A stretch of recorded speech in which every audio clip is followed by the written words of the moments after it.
Welcome to Starting Over podcast training episodes. I'm your host, Edward Shelton, aka Dark Logos. This episode, we are going to be looking at part three, phasing teleport. You might be thinking, wow, we just talked about leap climb. Isn't phasing teleport just about the same as leap climb?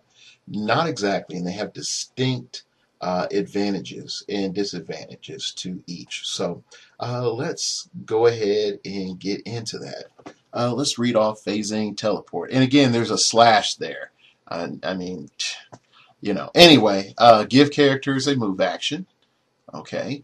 And it moves up to its speed value. This character can move through characters, terrain, other character bases during this movement. And it tries to have like all those fancy symbols on there for the new pack. Just sort of deal with them as they are, okay? Now, pretty much phasing teleport just ignores everything. You just can't end your turn inside of blocking terrain. Okay, that's pretty much the only restriction with phasing teleport.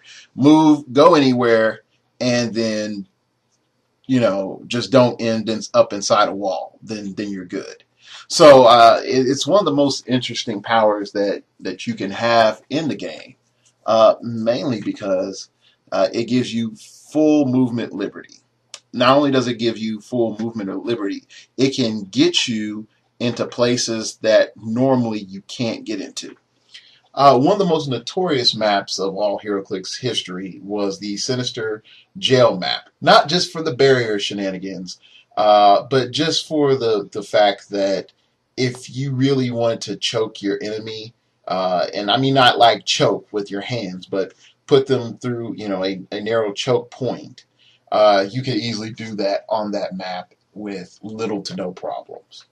And that's why phasing teleport is ridiculously great. When you're dealing with a map with a lot of walls and a lot of different issues, then yeah, phasing teleport is one of the best things that you can have because you can, move through those areas without a problem.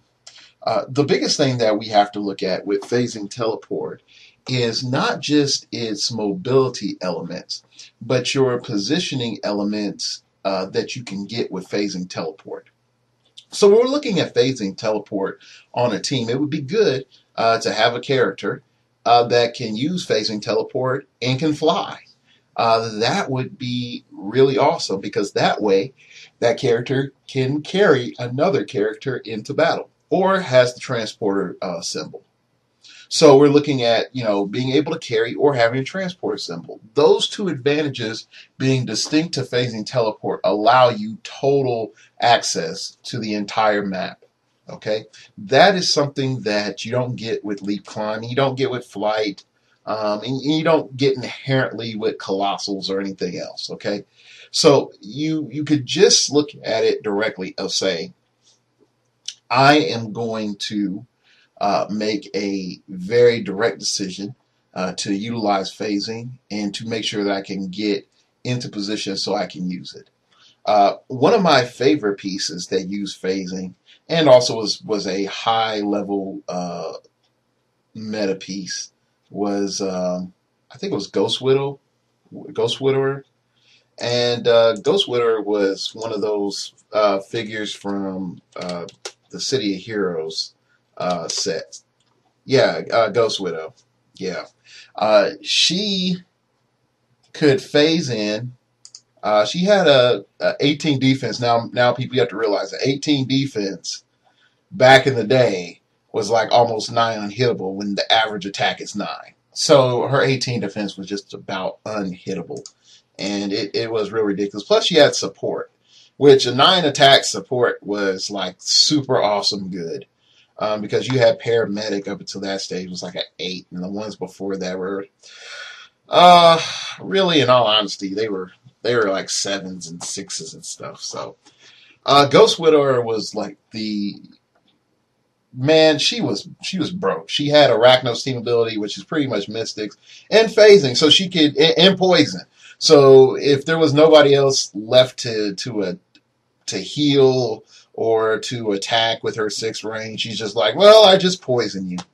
So why is she awesome? And one of the key reasons is not just her baller 18 defense or she has support or poison, but the fact that no matter what, your opponent can never tie down your healer without having to use outwit on their phasing. Not, and then on top of that, she can carry in some cases whoever she needs to heal to a safe location. If that's behind a wall or just away, she can. So those are some great advantages for looking at phasing teleport. That you're able to if you're flying or a transporter, that you can carry that figure anywhere you need to go. And you can pretty much have full access on the map and get your other figures full access on the map. Now, with building with phasing, one thing I will say the same thing I sort of said with leap climb. It's really nice to have range. It's also, you can use phasing super strength combination. That's also good as well. But another thing I want you to really consider with phasing is phasing in poison. But I don't want you to just do lamp, lockjaw, armor piercing, mastermind, poison. I don't want you to just do stuff like lamp. I want you to really play with what can you do with phasing. Now, I do know there are some special powers out there that allow you to phase and shoot, like Lex Luthor and Quasar. I would also ask you, don't use those characters either. Just go ahead and just play with straight up phasing and see what you can do.